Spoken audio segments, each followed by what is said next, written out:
Hello everybody and welcome to a League of Legends gameplay using Maokai, who is my jungler. He is my dude. I love him. He's my baby. I would marry him if you could marry trees. But this is actually a post commentary, and the reason for it being a post commentary is because I really feel like I understand Maokai as much as I possibly can right now, and if I was to do a live commentary I wouldn't be able to explain the things that I want to explain as well as I can during a post commentary. So the first thing that I want to point out right here, as you noticed, I pulled my red buff into the bush, and you always want to aim to do that when you're jungling anybody, because if you pull it into the bush and the enemy jungler comes to try and steal it, you see them come into the bush, because the enemy jungler will always try and be sneaky and sneak up on the bush and try and steal it. But if you're in the bush, you see them try and sneak up on you, and I shouldn't have flashed there. It was kind of stupid, but I panicked. I don't know what to tell you, but we actually managed to pick up the kill on Evelyn, so it was all good. He gets to have a freaking blue buff. Jarvan with a blue buff. Who doesn't like Jarvan with a blue buff? And usually I would just leave, but this Cho'Gath was sticking around, and he was staying around. Cho'Gath really shouldn't have stayed. He should have either backed or he should have just stayed and farmed near his tower. But I see that Cho'Gath is coming to try and engage again, so I was like, okay Cho'Gath, I'll just wait for you to do whatever you're gonna do and gank you. So we end up ganking him and picking up the kill on Cho'Gath as well. And during this whole game, I kind of made Cho'Gath my priority when it came to ganks, just because in my personal opinion, I don't know if this is 100% right or not, but if Cho'Gath does not get ahead, he kind of falls off really badly. He's not that tanky if he doesn't build up his stacks, his feast stacks. So I was like, I'm just gonna keep going top, because one, he makes really bad decisions in his placement on the map, and two, if Cho'Gath is not fed and he can't get feast stacks, then we are gonna be good for late game. So let's get into how to gank as Maokai. The way that you want to pull off ganks as Maokai is you want to press W first to get to them. It makes you sprint towards them, well, sprint, fly, whatever you want to call it, sprint towards them, and then it immobilizes them in place. When you get to them, you want to make sure that you step behind them before you press your Q. As you'll see me do it right there, it pushes them slightly towards your tower and away from their tower. So it gives you just that little bit of extra time for you and the person that you're ganking for to get that extra little bit of damage on them. So press W and then make sure you press Q to push them more towards your tower. As you'll see, I just warded blue right there. The reason that I warded blue is because I know that mine and Evelyn's blue is going to be coming up shortly. Wards last for 3 minutes, so I usually place a ward not exactly when it's going to be spawning, but a little bit before it's going to be spawning, so that I have vision on their jungle, and when I see it spawn or I see them go for it, I will try and pull off a steal or try and kill them. As you'll see me do here, it gets a little bit sticky, but luckily the Lissandra that's on my team is a freaking pro. She's such a pro. I was so happy that she came to help. As you can see, Evelyn came. I might have been able to kill her, but I don't build damage on Maokai, so I'm pretty sure she wouldn't have been able to kill me, but I wouldn't have been able to kill her in any kind of timely fashion. It would have taken me so long that someone else would have come along, which is exactly what happens. Zed comes along, but luckily Lissandra comes. We have vision on the buff, so we see that Evelyn hops on it, and we're like, what's up though? And then we kill her, and Lissandra gets the blue. This is the most ideal situation as Maokai, because he's extremely mana hungry. So if you can steal the blue buff, the enemy's blue buff, for yourself, or give it to your mid laner, it enables both you and your mid laner to have a blue buff, which is really, really, really awesome. It's not 100% necessary, but Maokai is a mana whore. He uses so much mana, so if you can have a blue buff throughout the game, then that's always a really good thing. And this is my first gank on bot lane. I don't tend to gank bot that often. It's probably really bad that I don't. It's just that they always have so many wards. The support on my team usually isn't very good at letting me know if it's warded. They'll like let me know when I stand in the bush. They'll be like, oh yeah, that was warded like a minute ago. I'm like, oh, thanks for telling me now. I just wouldn't have bothered to come if I knew that. But yeah, they don't usually let me know about wards. They don't keep track of ward timers, and they don't tend to pink it and destroy the enemy's wards. So I tend to not really go bot that often unless I feel that I can actually get something done, because I don't want to waste time. And bot lane is a duo lane, so you already have your support getting you fed as an AD carry, so I just feel like I should help the other lanes get fed and win. I don't know, maybe that's just me being a bad jungler, I don't know, but that's just how I feel. I always do gank bot a lot less frequently than I gank mid and top. Of course, I don't completely abandon bot lane. If they're struggling, of course I will go and help them. It's just so much easier to gank the other lanes. It's so much work going through all the wards of bot lane. But this little battle that we get into right here is why I love tanky junglers more so than just DPS ones, because I'm Maokai. I'm like, hey, I don't care about turret diving. I will just stand here, dive turrets all day and kill you. I don't give a damn. I know I didn't take the turret damage right there. I wasn't being focused by the turret, but that's just one of the things that I love about playing a tanky jungler. You can just dive. You can just dive turrets like there's no tomorrow, especially with Maokai's ultimate, because it protects you from some of the damage that's coming from the enemy team. So I can just be like, what's up though? I'm Maokai. I can kill you. So that's why I definitely do prefer tanky junglers over DPS ones. I'm pretty much the odd one. You know what I'm saying? Pretty much the odd one. I'm kidding. I'm not at his level at all. But let's just get into my item build for Maokai really quickly. I don't deviate too much from the recommended item build for Maokai.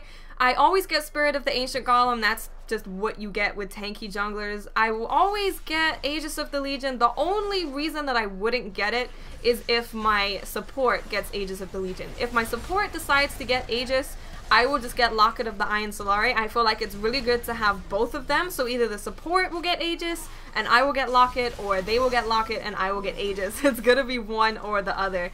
In terms of boots, it really depends on the enemy team. For this game, I went Ninja Tabby because the only people that I was really worried about doing damage were ones that did physical damage. The others, I weren't really worried about them doing anything to me, to be honest. So I got Ninja Tabby just so I could be a little bit more tanky for my team. And from Aegis or Locket of the Iron Solari, I always build Spirit Visage on Maokai because it works really, really, really well with his passive. What his passive does is it gets charged by people using spells around him, and when you reach 5 charges, your next auto attack will heal you. So Spirit Visage is really good to stay tanky, stay in team fights, and be an asset to your team. And for anyone that hasn't really jungled before and they're looking to learn the role, I would highly, highly, highly, highly recommend that you try out Maokai, just because he has awesome CC. His ganks are pretty close to being unrivaled. His ganks are amazing. He's really tanky, so you can turret dive. You don't have to worry about diving, or you don't even have to really worry about your positioning that much. You can just kind of do what you want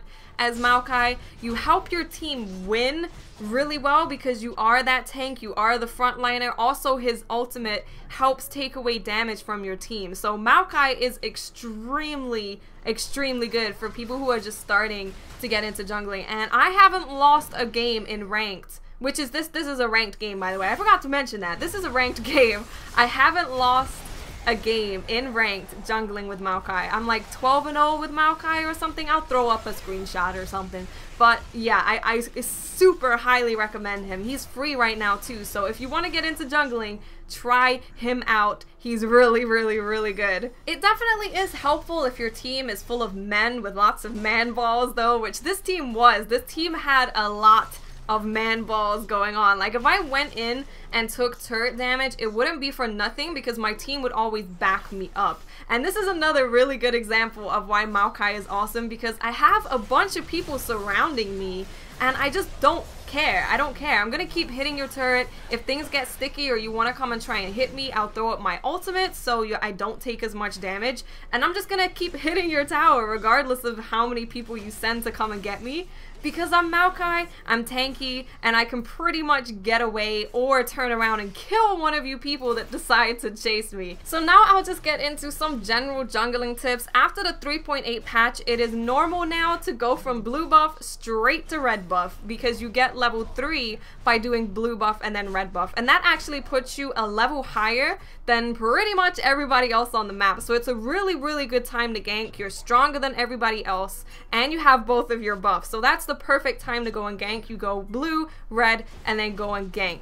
Another really general tip is, you can see me doing it here, I hover over my smite because it tells you how much damage smite does, and then you left click whatever it is you're looking to smite, and it tells you how much health it has left, so you can smite at the very, very perfect time. Sadly, this game, DX Story's FPS thing, was covering the health bars of everything I was trying to smite, so I had to guess. But that's what you want to do. Check how much damage your smite does, and then check how much health is left on whatever it is you're looking to smite, and you'll be good to go. And right here, do not do this. Don't do this. Watch. I freaking flashed. I flashed when I knew I was gonna die. I pretty much knew I wasn't gonna get away. That was an extremely stupid thing for me to do. I don't regret going in because I actually managed to save some teammates' lives by me going in and sacrificing myself.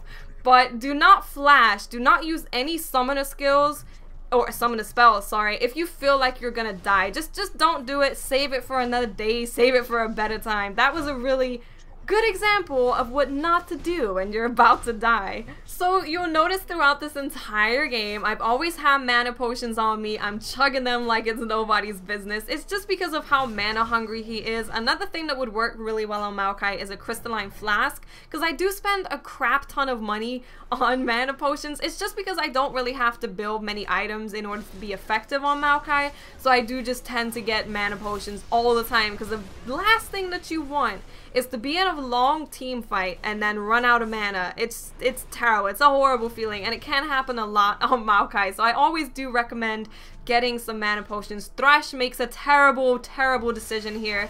He should have gone all the way around. I know how it is as a support. You want to get to the team fight as quickly as possible because you're the support and you want to help, but do not sacrifice your life like that. He just got completely cut off by the entire team for no reason. It was a completely avoidable death. If you do see the enemy team near your base, make sure you always take the safe route. It's just not worth it.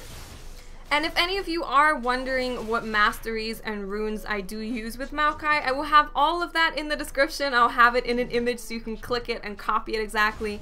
Actually, with every League of Legends video I do, you want to always check the description, because I do tend to just put my runes and masteries in there because I know it's something that people are always interested in. If you're watching a guide video, of course you're going to be interested in the runes and masteries that somebody is using. So that will all be in the description along with my summoner name, my server, and all that good stuff. If my friends list isn't full, feel free to add me, but if you do add me and I don't accept, it's because I didn't get it, because my list is full. I don't know when it gets full. I can never tell. I'm always like, oh, someone added me. Oh, I didn't get it. Oh, never mind.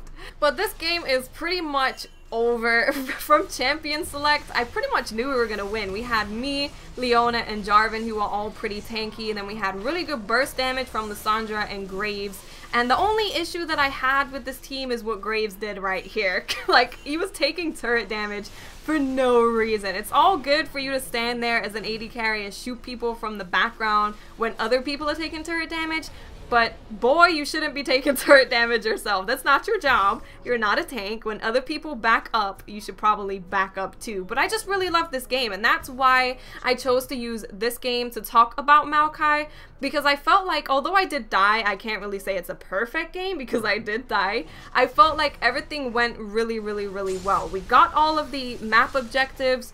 We controlled their jungle, we controlled our jungle, my ganks went really well, like everything pretty much went to plan. The only thing that I would change is my flash when I was about to die. That was a really bad decision, but everything else went really well, so I thought it was just a good way to show you guys how I play Maokai.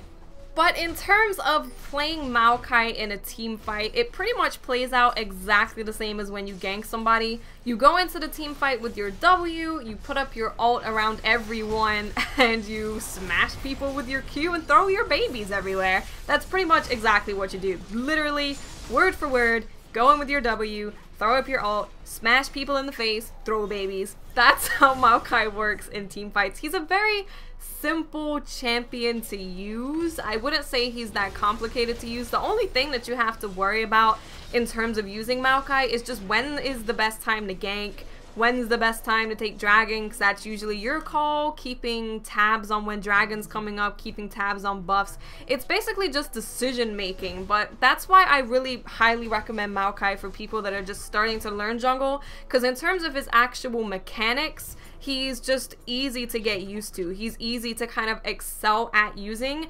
it's just all about decision making that kind of sets apart the good Maokais from the bad Maokais. And here we actually managed to catch Thresh, obviously trying to ward Baron. So as soon as we take him down, we're like, let's do Baron, let's do Baron. And when to do Baron is still probably the thing that I'm most unsure about in League of Legends, because I mostly just go off a gut feeling, like do I feel it's a good time to do Baron. But a general rule for doing Baron and when is a good time to do it is if you have 5 of your team members up and alive and they only have 4, it's a good time to do it, because if they come and try and steal it, you can just turn around and kill them and then do it. Another good time to do it is if you've taken down their inhibitors and their base is being pushed, because then it puts the enemy team in a really sticky situation, because they either have to decide whether they want to try and steal Baron or if they want to defend their base from taking any more damage from the super minions that are flooding it and flooding it and flooding it. So that's what I just tend to go off right now. There's probably more things which I will learn. I'm still learning. I will learn more as I go along. But in general, if we take down someone from their team, I will go and do Baron. Or if we've pushed their inhibitors, we will go and take Baron, because it just puts them in a really bad situation. And this game is wrapping up. This is the final team fight that we get into. Everything goes to plan. We're all super tanky except for Lissandra and Graves, but even Lissandra can use her ult if she gets focused too hard, but I just throw myself in there and we managed to clean everything up pretty much. I ended up getting a double kill, yay, even though I build no damage on Maokai whatsoever. I'm just a pain in the ass pretty much. All I do is just be a giant pain in the ass. But it's really funny because even when I jungle, I still put myself in kind of a supportive role, and this is the perfect example right here. Evelyn is like, oh, the game's over, but I'm gonna try and get a kill on Graves. I'm like, nah. I W2 her and we managed to put her down before she kills my AD carry. I protects my AD carries. So I hope you enjoyed this gameplay and found the information very useful, and I'll speak to you guys later. Bye!